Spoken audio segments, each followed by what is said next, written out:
and they can make a lot of money. Yeah, I made this right here. Yeah, I'm sorry, but I need to debunk a lot of the myths in this video because this is not a thing. First of all, opioid prescribing peaked in 2012. It has decreased every year since, often by as much as 50 to 60% in one fiscal year. Second of all, there is no way that that is even a thing. The data indicates that the reason we have a quote-unquote opioid epidemic is because of illicitly manufactured fentanyl. And here's some context. In 1994, when opioids were prescribed routinely, we had 4,000 overdose fatalities. In the last 12-month period, when opioid prescribing is at its lowest in 20 years, we have had over 110,000 overdose fatalities. So the crackdown is killing people, partially because the supply is not safe when you're talking about illicitly manufactured fentanyl. Second of all, the most powerful lobby is not the pharma lobby, it is the medical device industry. Opioid prescribing has become so disincentivized, not just from a financial perspective, but also because doctors have gone to prison for life simply for treating legitimate chronic pain patients with medically necessary treatment modalities, which include prescription opioids. Okay, so this is not a thing. And Florida is one of the strictest states in the nation with respect to opioid prescribing, and because of that, has record numbers of overdose fatalities. Now, I also want to address another point, which is that the CDC in December of 2022 updated its guidelines regarding opioid prescribing, and it claimed in the introduction that things could not be handled on a cookie cutter basis, that there's no one-size-fits-all solutions, and that prescribers should have more discretion because there were harms from the 2016 one-size-fits-all guidelines. And do you know what the Florida State Medical Board did? They said that the 2022 CDC guidelines were too lax. That is how hard it is to get a doctor in Florida. And actually, I wish I could say is, but there was an ambassador with the organization that I work with, the American Pain and Disability Foundation, who lived in Florida. She is no longer alive. She took her life because she could not find, after years of being stable on long-term opioid therapy, a single doctor who would help her.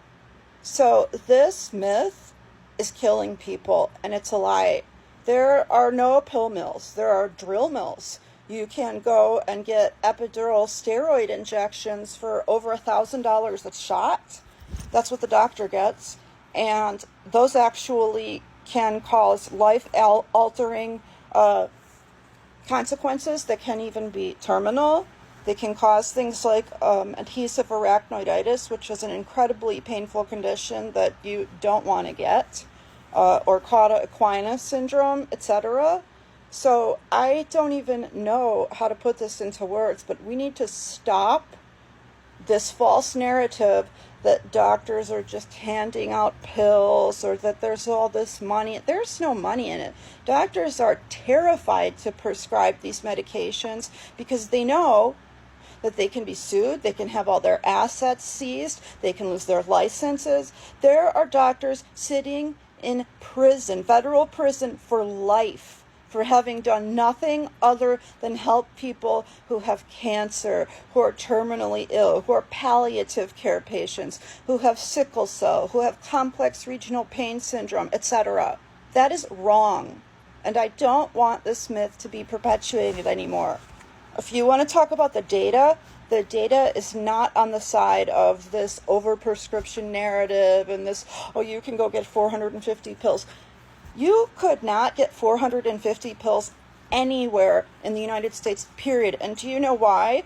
Because 8 years in a row, the Drug Enforcement Administration has placed caps on the amount of opioids that are permitted to be manufactured, meaning that they've limited that supply. So there have been supply shortages to the point where there was an article in the Los Angeles Times in 2018 that talked about how they had to make dangerous substitutions for surgery, etc., which actually cost people their lives, okay? Because people were given, for example, ridiculous amounts of things like Toradol in IV form, and they died because of it.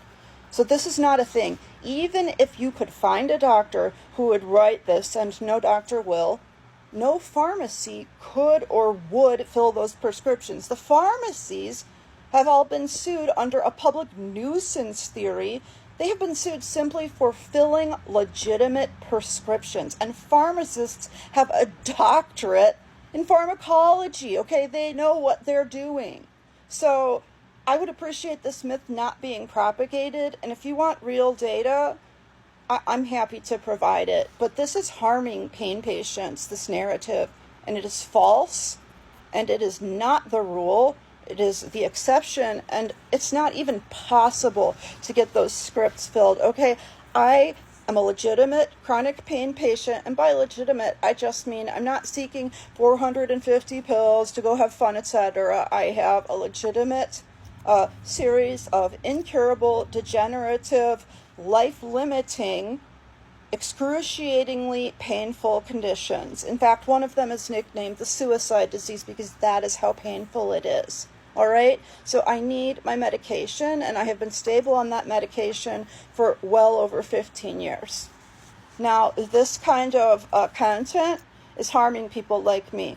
At one point, I couldn't get 30 pills of a medication that I need. I need to stay alive and to be able to function, which is 1 pill a day, okay? I could not get that because every single pharmacy in the 3rd largest city in the country did not have any in stock because of those DEA production quotas. And I happen to have really good pharmacists who called every other pharmacy in the city, so it wasn't like they were holding out on me. That is how bad it has gotten. So there is no way that any person is walking around, oh, I dropped $100 or $1,000 and I got 450 of this and this. That is not a thing. Please understand the current context, because pain patients are dying because we lost access to medically necessary, life-saving, clinically indicated pain medications, which are not for everybody, but nothing is for everybody. That is why the CDC guidelines are problematic to begin with. They assume that there's a one-size-fits-all solution, and many people have died because of spinal cord stimulators, which are medical devices. They are the 3rd most complained about thing to the FDA. They are responsible for over 100,000 serious injuries of record and over 1,000 deaths, okay?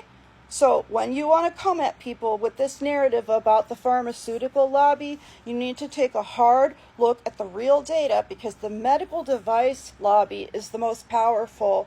And these devices are killing people. They are electrocuting people.